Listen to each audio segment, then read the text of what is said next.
happens, then we will also announce them live. All right. Okay. Yeah. All right. There we go. Entrepreneur Speaker Series community. I'm so excited to have you back with us today in this beautiful Friday. It's episode 47 already, and we have a phenomenal guest for you today. This is a really, really impactful and empowering story. But before I'm going to kick us off with a warm introduction, I want to welcome my co-host, Angeline, as always, to be joining us today. Hello, it's me again, Angeline. Good to have you, Angeline. I'm so excited. I know that you have some really incredible questions, but today we have Jason on the call, and Jason is a real badass entrepreneur, but also comedian, and among so many other things. He's an influencer, right? If you check out his social media channels, you get a little bit of a glimpse in all the things that he does. But moreover, he has such a big heart for helping other people. And that's what we're going to dive in today a little bit, what it means to be helping other people. Because Jason, at the success that he created today, it wasn't always like that. As a matter of fact, right, Jason was under the hands of his adopted father, and he went, unfortunately, through abuse. And then he ended up as a life of a gang member, right? That's not every day that you hear stories like that. But there's a lesson in this. And Jason is going to be kind today to share some of this wisdom, because that's the definition of success. It's not what happens in life, but it's how you respond to what happens in life. And Jason actually used that as his driving force to propel forward. And today he is teaching about the art of leadership, the science of strategy. He's turning around businesses, and moreover, he's a philanthropist. He's helping so many abused women, sex trafficked children and women. And we're going to be talking about that. So Jason, it's such an honor to have you on the show. And I'm so glad that you're an entrepreneur/comedian, because I'm in for a good show today. Yeah, yes, you are. Thanks for having me. Much. Thank you so for joining us today. And just give us a little bit background, Jason. How do you start your journey to become an entrepreneur? It's a great question, and I answer these questions because I get so bored of my own story. Right? It's it's really to attach the listener who's watching this is here to gain value, to be able to apply in their own life. Right? And what I have found with entrepreneurs and people in general is that we all have some sort of crisis, tragedy, challenge that we have to overcome in our life. It's part of the human nature, right? Or the human journey. And so for me, it was no different. I was adopted when I was 6 years old. Mm-hmm. My adopted father was very abusive. He started beating my mom when I was, 7 years old. I started stepping in front of her to try to take those beatings whenever I could. As I'm growing up, my nose is on different sides of my face. Wow. And he was very abusive, and that kind of, snowballed up until I was 17 years old, when he finally went to prison for attempted murder of me and my mom. And I tell all that story just to say, well, oh, great, he went to prison and all of a sudden your life changed. It didn't. I had great mentors that taught me things throughout that time. Fourth grade teacher named Mrs. Linda Ivy, and my wrestling coach, Charlie White, and my football coach, Daryl Holt. And, these people that saw something in me that I wasn't displaying, because I was very angry for obvious reasons as a kid. But he went to prison, and then I just carried on doing what I knew. And that's the point that I want everybody to hear today, is that wherever you are, if you haven't discovered a different path, it's because you're repeating patterns that you learned and were programmed with prior to you actually choosing those patterns, those beliefs, how you look at the world. And I was no different. I went in and as Rob said in the beginning, I was running with the gang and dealing drugs, and I was a very good fighter because I'd been fighting a full-grown man since I was 7 years old. So I was good at collecting money and in and out of jail. I was on a road to where most of my friends ended up, which was either in prison or dead. Wow. And that was the birth of my son that really changed my life. My grandma always made sure I had a Bible. I wasn't a very particularly religious guy, but I remember I got stabbed in the chest. I've got a scar all the way across my chest. Wow. And when I got stabbed, it was in that moment where I was like, if I live through this, right? There was this Bible verse that popped out that was said that the sins of the father are born onto the children, which meant that my decisions were going to impact my family and my son. I didn't want him to grow up this way. So I didn't know what to do. Remember, it's about the viewer. You realize, okay, cool. I'm running patterns from my childhood, but I now know that there's a different way of living and there's different results that I can get, but I don't know how. Like, what do you do? And just for reflection, Jason, how old were you when that happened? Yeah, I was 19. Wow. Imagine that. Yep. So 19 years old, and it was a couple years after he'd gone to prison, but I was doing that. I was dealing drugs. I was living that lifestyle. And it's that question of what do you do next? I didn't know. Very many, your show, the fact that you guys are putting this out here is an awesome opportunity for people to know, okay, Jason, I'll accept the fact that I'm running patterns, that my relationship, my physical health, my personal joy, and my finances are due. I'm just repeating patterns that I may have picked up. Now what? Right. And so for me, I just was like, I have to go legit. I have to stop breaking the law. I have to go legit. And so I got a job with my wife's brother at the time, hand peeling the bark off of logs for log cabins for $6.50 an hour. And then I went from that. I got a raise to like $8 an hour. I was digging a sump 3 levels down underneath of a mine for my father-in-law at the time, and I was just going down that path, and then ultimately said, well, I need to learn a trade because I hadn't graduated from high school. I had no prior education. I could sell drugs and collect money, but there's not much need for that, those sort of skill sets in the real world. So then I decided I wanted to learn a trade, and I learned how to lay carpet. I just took on a job as I was helping a guy who laid carpet, and then became a journeyman myself. And then ultimately, through a fluke, I became a salesperson, and then I learned the warehouse, and ultimately ended up buying my first business. Wow. And that was simply just out of the thought process of how can I do a little better, right? How can I do it? The question that you asked, Angeline, was how did you get interested in entrepreneurship? Yes. Didn't even know the word at the time. Yeah. It was just, well, it looks like I'm making these people a lot of money. Maybe if I own the company, maybe I would make a lot of money, right? And be able to take better care of my family. So that was the beginning impetus into my career of being an entrepreneur. And that was my very first business that I ever owned, was selling carpet. And then, Jason, I have some people, they like your background, right? And where they having a success in the future, they have this thermostat. Have you heard that thermostat? Like it's their old pattern keep holding them back. Do you have that experience in your life? Like, wow, yeah, I get my first business, but when I want to go to the next level, your own thermostat will bring you back to where you were before. Have you had that?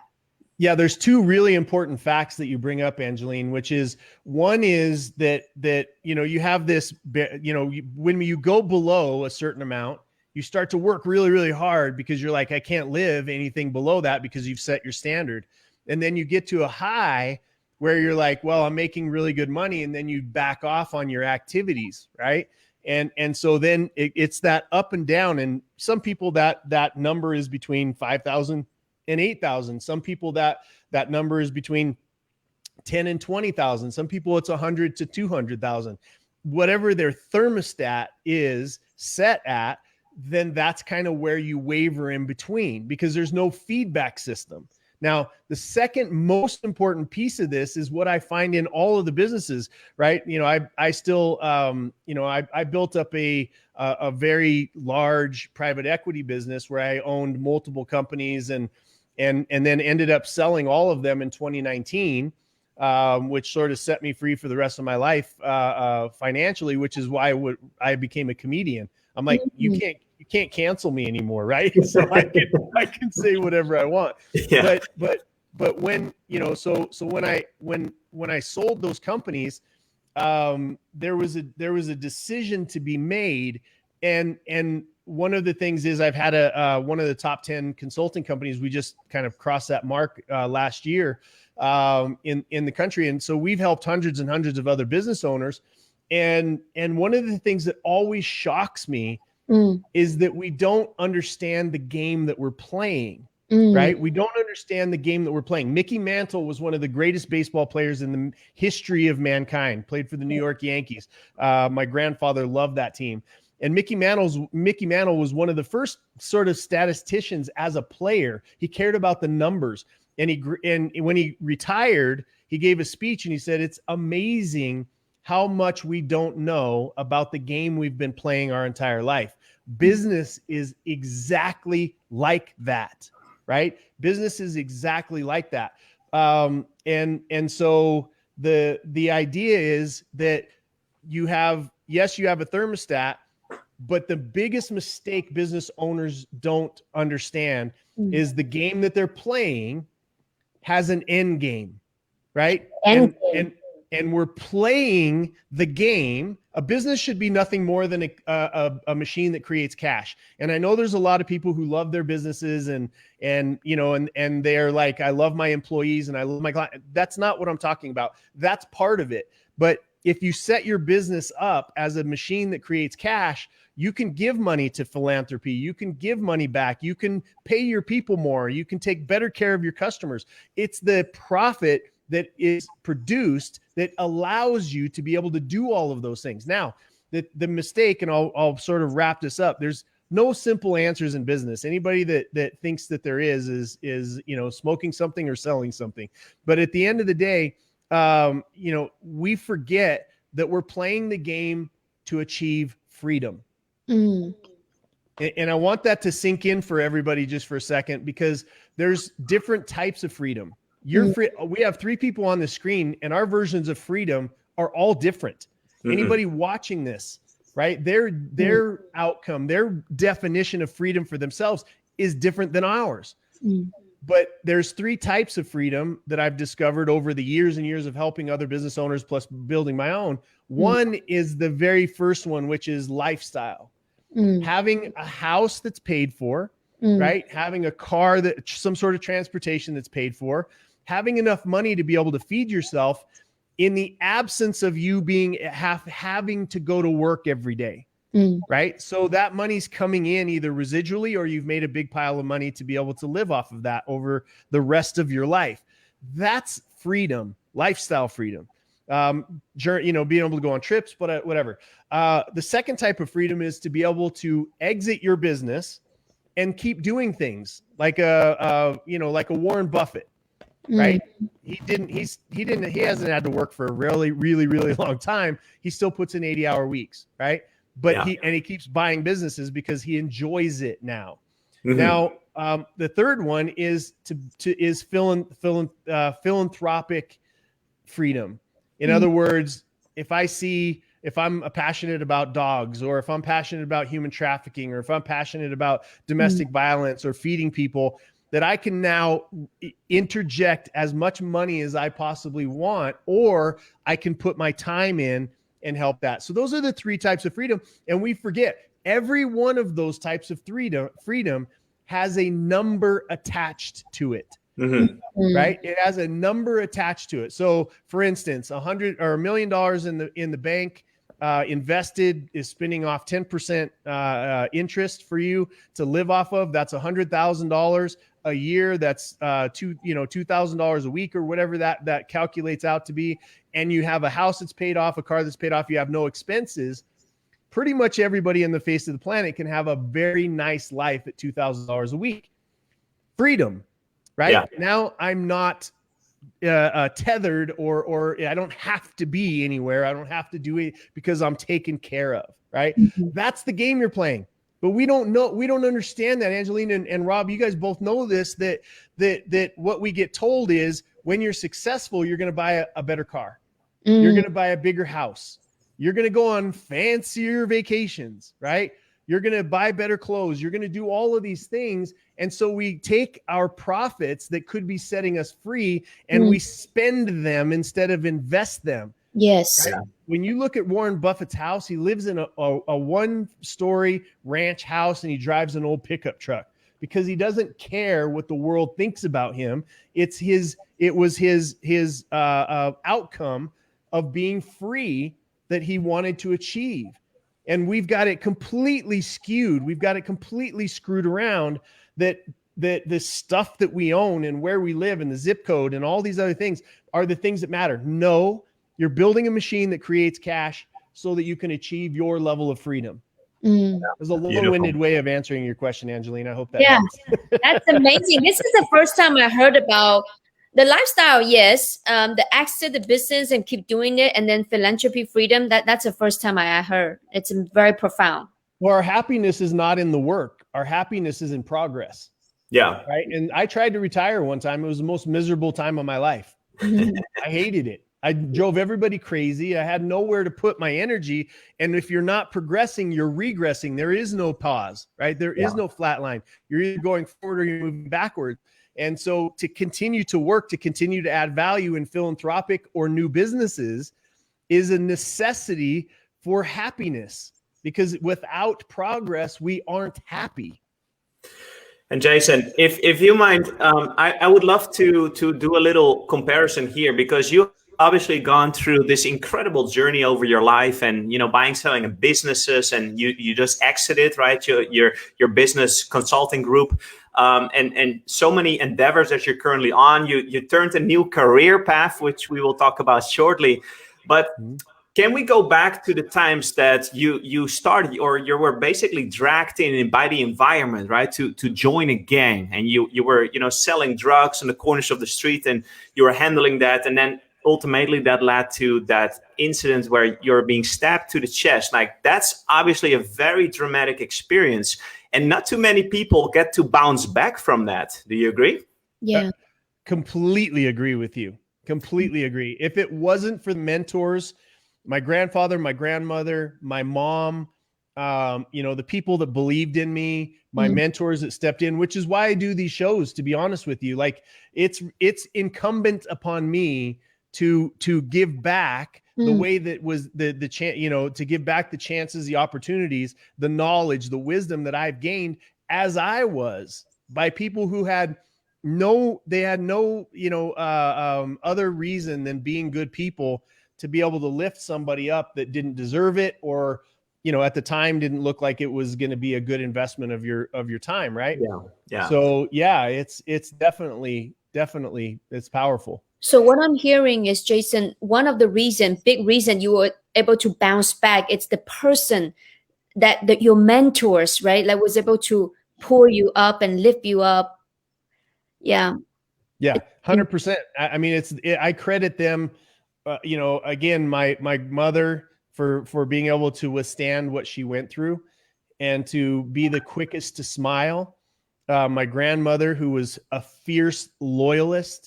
My grandfather, who was a giant of a man, who loved and lifted me up and said, no matter what your situation looks like right now, Jason, you're capable of bigger things. My coaches, Tony Robbins, Keith Cunningham, who's the Rich Dad and the Rich Dad Poor Dad books. These types of people over my career and my life have made all the difference. Now, I had to bring me to the game. It wasn't up to them, but what they did was open the door. It was up to me to walk through it, as is the opportunity for the people that are watching your show. You're giving them, you're bringing great guests, you're giving them great information, and you're opening that door just a little bit, but it's up to them to walk through. Yeah. And you can't walk through that door with a victimhood mentality. Yeah, absolutely. That's so powerful. So then moving forward, like, you have obviously stepped through that door, right? You seized that opportunity. So I crashed that damn thing, Rob. I crashed it. I didn't just walk through it. I swaggered through it. I'm like, guess who's in town, baby? And better, right? Now you can get to make fun of yourself of that entire journey. I think that's probably the most beautiful thing of all.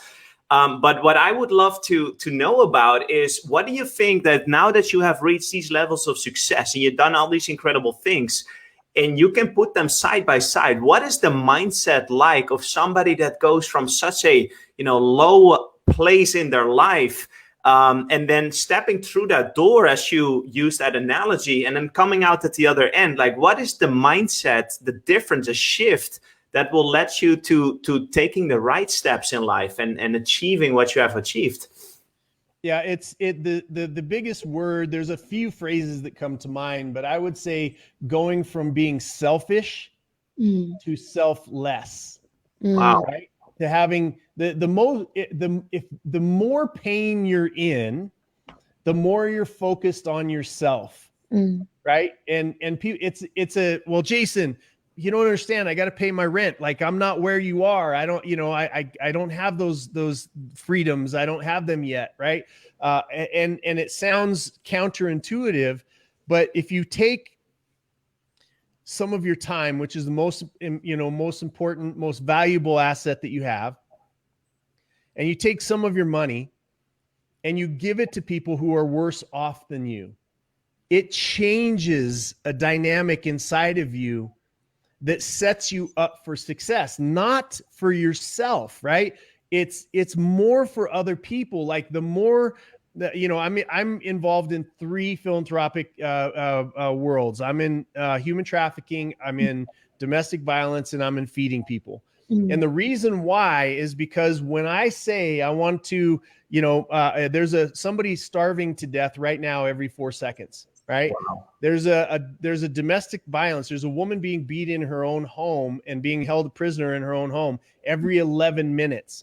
Wow. There's 10 million children around the world who are being trafficked for sexual or labor purposes. Wow. Right. Those are numbers. And when I say, okay, God put me on this earth for the purpose of becoming the best me I can be. Now, a lot of people get stuck there. They're like, okay, my house is bigger, my cars are bigger, and it's an empty place. I went through it. I'm not speaking from saying I made all the right decisions. The only reason I'm in front of you today, and the reason why I am where I am, is because I messed everything up. I thought it was about the house. I thought it was about the boat. I thought it was about the fancy friends. I thought it was all about that. And it was an empty place, and I lost it all. And I found out what really mattered in life, because none of those people who admired me for the things that I had, right? None of them stuck around. I mean, I was homeless, literally got to a place of homelessness, and went to a payphone and called everybody that I knew to say, I haven't eaten in 3 days. Can you Western Union me $10? And not one of them could take the time. And a lot of them were living in houses that I helped them pay for. They were driving cars that I'd bought for them. Like, and they didn't have the time to help me out.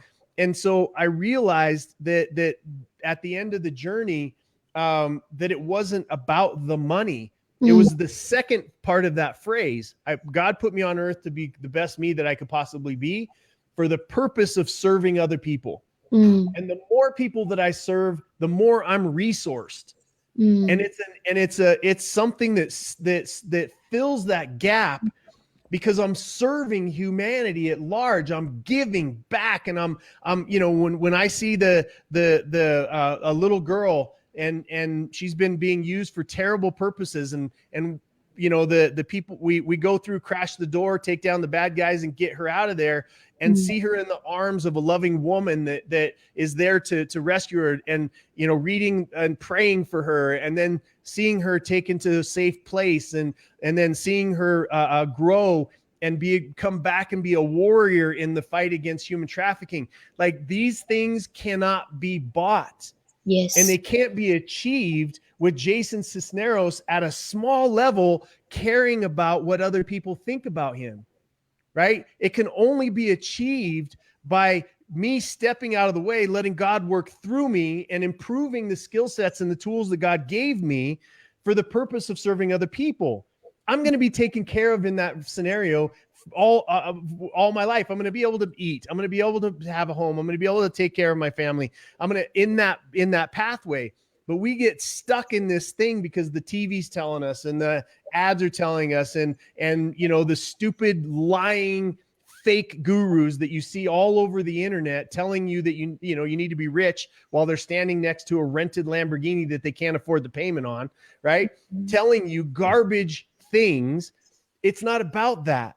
It's about service, giving back. No matter what position in your life, if you are not in bondage, you are not a victim anymore. You may have been victimized. And I want to, show my heart for people that have been through tremendous pain in life because you have, but you're not there anymore.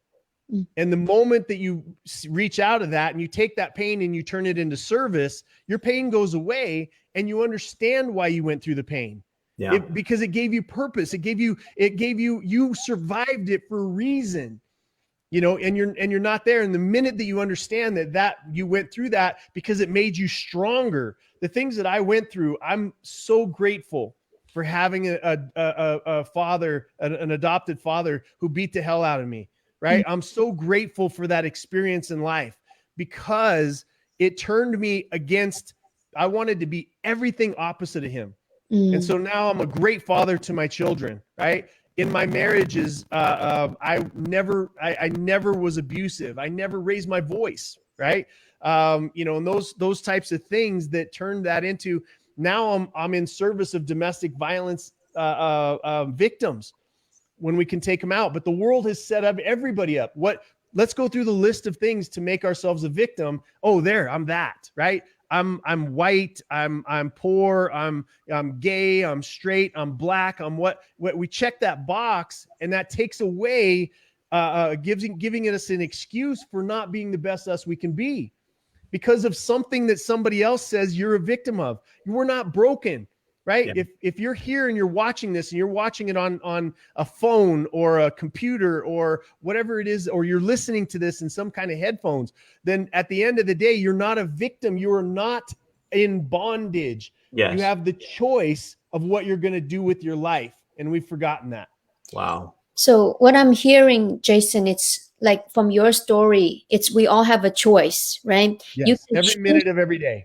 Yeah, so you can choose to play victim, or you can choose to create, to become the creator of your own destiny.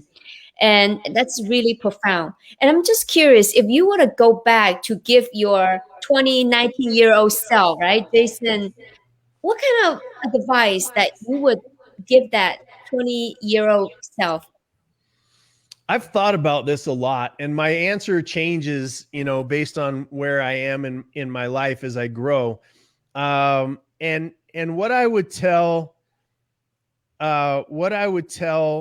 my younger self would be that you're loved. And, I'm a Christian. And, I recently actually just got baptized last year. So recently, just recently. And I got baptized in the ocean because I told my Pastor Rudy, actually from CERT Ministries, is the one that would have been the only one that would have converted me. but he dunked me in the ocean. And I said that it would take an ocean to get rid of all the shit I've done. But I would say that a lot of us run around, and the younger me was no different. I was running around doing the things that I was doing to gain love from people because I felt unloved. And I would say, look, at the end of the day, whatever you're searching for, that feeling of belonging or being needed or being loved, is generated from inside of you, right? It's a higher power. Yes. It's a loved one. Yes. It's your family. Yes. It's those types of things, but you can only feel that love or recall that love because it's already inside of you. And that would have saved a lot of, I would not have changed any of the failures because it was what was it needed for me to succeed.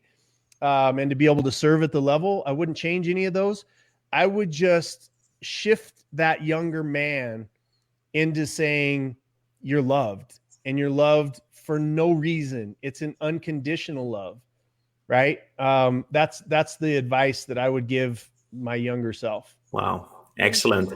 And we have so many younger people also watching usually our episodes, and there might be in the transition of 2021 has really been profound because of what happened, the pandemic, right? So a lot of people have been thinking about starting a business or taking more control over their time or their location freedom. I think that has been a really big topic, right, in the past year and a half or so.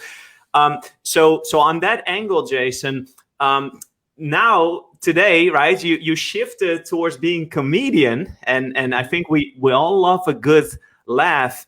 But do you consider this as another business, or is this a passion project? Like, where do you stand? Everything is a business to me. Oh. Everything. And why I decided to go into comedy was because I had reached a place of financial freedom that, for my life and my kids' life, if they do well with it, and really feel a responsibility to have a voice that cuts through the nonsense of division, right? Republican, Democrat. We've seen it so much. Like 2020 was the year of the heightened division between black and white and gay and straight and Republican and Democrat. And it's all nonsense. It's an illusion of division because we're all human beings. We're all brothers and sisters. And we divide. The people that divide us are the people that are sitting on top pulling the puppet strings, right? I'm not of that. I come from the street. I come from, standing in line with my mom for government cheese and for powdered milk and, walking the roads sometimes to get asparagus that was growing on the road or we wouldn't have eaten that day, right? I come from seeing the embarrassment in her eyes when she would when she would have to pay with food stamps, right? I come from that. And how they keep people broke and how they keep people poor is by keeping us divided and not focusing on building wealth, right? Think about this. Freedom cannot exist without an independent access to capital. Mm-hmm. I'm going to say that again because I want people to understand it. Freedom cannot exist without an independent access to capital. What does that mean? That means that you don't have to ask permission of the government to make money. You can put yourself into this thing called capitalism. Now, I want to address that there's two different types of capitalism. There's unethical capitalism and there's ethical capitalism. Yes. And what's happening with Bezos, that's unethical. $90 billion of personal wealth. What are you going to do with that? Right?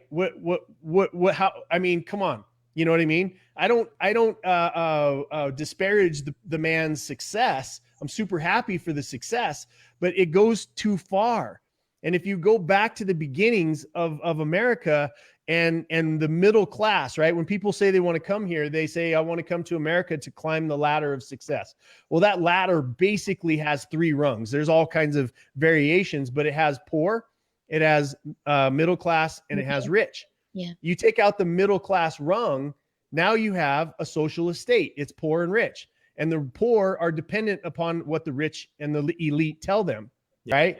So that middle class now, over history, going back to like the Henry Fords of the world, he had his problems, but those guys were the equivalent of the billionaires today. And what did they do? They decided to invest back into their country by building libraries.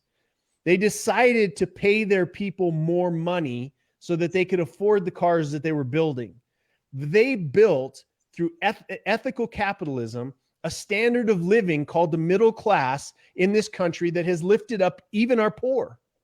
Our poor are some of the most advantaged poor in the entire world in this country because of the standards set by a middle class. We're ripping that apart right now with unethical capitalism, with Bezos and the like. Instead of they went to Asia, they went to Mexico, and they had cheap labor to build their companies. And then what they've done was they were like, well, that's even too expensive. So what I'm going to do is I'm going to replace them with robots who don't take breaks, don't have sexual harassment charges, don't get pregnant, all those kinds of things. So they're literally doing their best to destroy the middle class, right? You think about middle management, it's been ripped out. So what is the common man and woman's last bastion for independent access to capital? It's small business. Yes. It's small business. It's being able to get on a computer or whatever it is and sell enough to be able to feed your family. And so I'm a huge warrior, right? I'm working on 2 projects, the slave-free project in the philanthropic world. And on the other side, it's rebuilding the middle class, with small to mid-sized companies. I'm so glad, Jason, you say that. You know, I was in real estate, right? And the reason I transitioned into the financial services industry because the middle class, right? I wanna be able to empower them with the knowledge and the skill set so that they can have that lifestyle freedom, right? So I want to ask you, what kind of suggestion? And first of all, I always believe, like, especially the middle class, they all need to find a way to have their own business. Yes. Right. So what kind of advice or tips that you can give to this group of people? Like, first of all, how do you create or build a cash flow business so that you can support, right, your mission in life, your purpose in life? So I'm going to give you guys a pretty good secret. Okay. Okay. All right, pay attention. Yeah, it's a pretty good secret. And because, how do you start the business? You got to have some kind of talent. You've already got to be able to, to do something, right? You can start businesses now with no money. You can start businesses just by getting a website. Like you can do these things fairly easily. So how to start a business, you got to pick your talent and then start, right? Yeah. But what I will tell you is the secret that I gave you before. Figure out why you're going to build your business. What is that freedom point for you? And then work backwards to where you are today, right? You work backwards. Let's say that it's $1 million cash in a bank that's spinning off 10% interest. Okay. We'll start there. It's a simple equation. And then you work backwards and you say, okay, I've got no customers. I've got no clients. The world today is obsessed with injecting technology in their company. Okay. This is a little secret. Why are they obsessed with injecting technology? They're obsessed with injecting technology because they want to push the customer away from them. They want to have less interaction with the customer. They don't want to answer phone calls. They want to automate customer service. They want to I could go down the line. Yeah. If you become, because technology is good when it's applied in certain instances. It helps bring down your overhead. You can start a website. Like there's great things about technology, but when you obsess over a segment of people and the challenges that they're facing, and you obsess by falling in love with their outcome more than anybody else has, if it's selling homes, you obsess about what is it about that home? What are they thinking? What are the challenges that they're having with other real estate agents? What are you get in and you find out what are the pains that they're solving or that they're experiencing, and Angeline becomes the solution to it. That is how you grow a business. Now, these are very basics, right? Angeline took part in probably one of the hardest courses that's ever been created about business called I built a business or a program, and there's the how-tos, right? The building blocks are embedded in that program, but independent of all that, if all you did was understand that my job is to fall in love with the outcome of my client and deliver that with passion and with everything that I've got, like as if my meal depended on it, if my family's survival depended on it, you're going to be in the top 1% to 2% of all business owners out there, because business owners get into a thing, they start a repetition, and then they figure out how to get the hell away from their customer. Yeah. If you're in business, you got to love your customer's outcome. You have to, right? And then you have to do what it takes. You can build a business around that. You can't build a business around survival or wanting to do the least or having a piece of technology replace a phone call to a customer. look, I know all of that has to do, and there's going to be a lot of people that'll reply to this saying, well, technology this, technology that. Fine, stay broke. I'm fine with that, right? The people that want to be able to take care of their family and to be able to build their own freedom, you have to be in touch with your customer. You have to be speaking to them. You have to, and even if it's not you and you're delegating that to your team, they're representatives of you. Think about this: the lowest paid person in most people's organization is closest to the customer. Think about that. Yes. The lowest paid person in every person's organization is usually closest to the customer. Yes. That's upside down. It's upside down. Yeah. It's upside down. Yeah. So that's a tip, or at least an awareness that I think is a game changer. We had lots of customers, and like I said, we have now the one of the top 10 consulting companies in the country. And our companies that we consult with were either able to pivot or scale according to what happened during COVID. Because it's not that, take the name COVID out of it.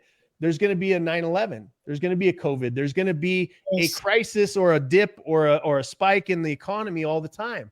And if you are close to your customer and you understand what scale means, here's what scale doesn't mean for all of you that are out there, because this is the most overused, least understood, it's used to con people out of their money by the gurus that are out there. You got to scale your company. All they mean is sell more. That's all they mean. Yeah. Scale is something that happens when you're a professional at what you do. Scale means that whatever's happening in the economy, you can predictably scale up, add people, scale down, subtract people, pivot into a different product or service as the economy demands it, right? That's what scalability is. And it's not on the basis most people get into business, all they're doing is selling. That's all they're doing. Well, they forget about the next level, which is operations, right? They forget about the next level, which is having some kind of culture and training. They forget about all of these different levels that lead up to now you're a professional and you can actually scale. Yeah. Wow. Thank you so much, Jason. I really wish we can have more time to pick your brain, but I know you have amazing program to teach people about those things. How can they get into that program if they want to build their business? So it's Anton J Global. It's AntonJ.com. AntonJae.com. Okay. /growth. Okay. That takes you to the program. Now we're getting ready, and you're going to be the first one to be able to get this, because I even have to look up what the code is, because we're reshooting the course. You had the original. You'll also get the new one, as I'd mentioned earlier. But we're reshooting this course. Normally it's $5,000 for the course, and what it is, so everybody understands, is everything that I know about business. Yeah. I didn't hold anything back, did I, Angeline? No. I didn't hold anything back. Now it's difficult because it's not some pie in the sky, pat yourself on the back, jump around and, 3 times and yell at the moon. It's not that kind of easy pill. What it is the fundamentals of how to build a business. Yes. So if people go there and they put in the code, and this is the first time that we're doing this. We're going to start this in May, actually. So, and they put in the code Action Taker. Action Taker. Yeah, Action Taker. Then they will get almost. Well, I guess it's a $2,000 discount. Wow. Very, very generous. Very generous. Thank you so much. You bet. So that's for you. And then if they sign up now before the new course is done, they'll get the old course and the new course, which, there's a lot of value in having both of them, I think. Yeah. Absolutely. So, I mean, I want to thank both of you guys for this conversation. It's valuable. The people that are watching you, the people that watch this out of my community, I hope they follow you and know that this isn't easy work that you do.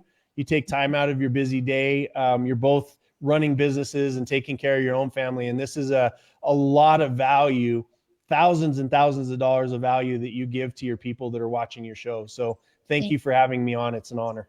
Thank you, Incredible. Jason. And before we leave, I know you will be part of amazing organization for the human trafficking and things like that. I would want to raise the awareness and let us know how can we contribute to your cause and how can we be part of this movement and making an impact. I love that. You know, for those of you that, because we didn't really mention it throughout the course or throughout this interview, but what I do now, I have the consulting company. It's run by my amazing team.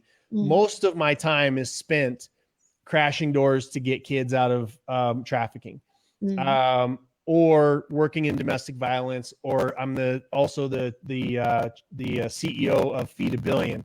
But where you can go right now, because what happened during the defund thing, you know, I'll give you an example out of LA County.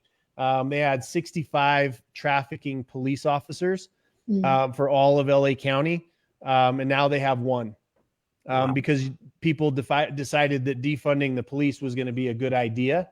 Wow. And so trafficking is the fastest growing crime in the country, in the world.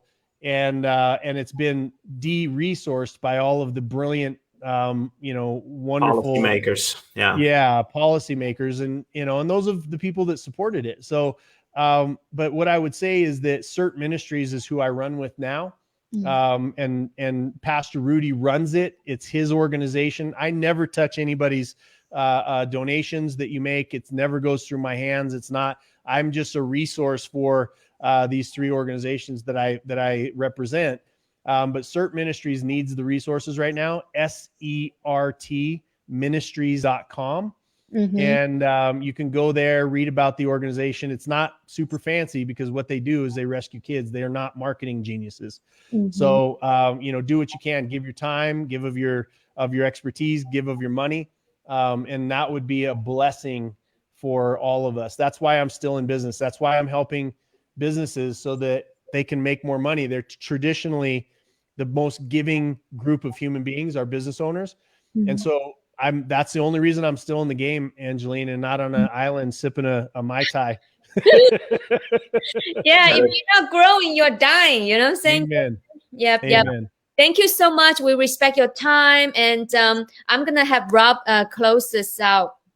Absolutely. Yes. So we're going to distribute this information here on the show notes today on the show. So we're going to make sure that people have the code if they are interested in exploring that program. We're going to make sure that people know where to find you. And I just want to thank our community for being here, taking the insights, because this is really an incredible journey that Jason has been sharing with us today. And I think there's so many lessons in how everybody can make a decision today and starts taking control of the outcomes of their life. And so I want to close with that, right? If you're currently watching this, then make sure that you do realize that make a decision, right? And make a decision for good, because today we no longer have to be broke. We don't have to remain in those circumstances that no longer serve you. And I think that that's what this episode has proved us today. So I want to thank Jason Sisneros for sharing the journey. It was such an honor and pleasure to connect. I'm going to be watching your comedy segments because I do love to laugh. So you're so versatile. I love that. So thank you so much. Thank you, Angeline, for co-hosting here alongside. And hopefully, Jason, if there is any opportunity in the near future, we may bring you on again and talk a little bit, because I know that you're making so much progress and there's more lessons to be shared. Anytime. I'm here with you guys. All right. Have a great rest of the day, great evening, and also great weekend, and go out and make a huge impact, Jason. Together, serve the world. Let's do it. Thanks, guys. Thank you. Bye-bye.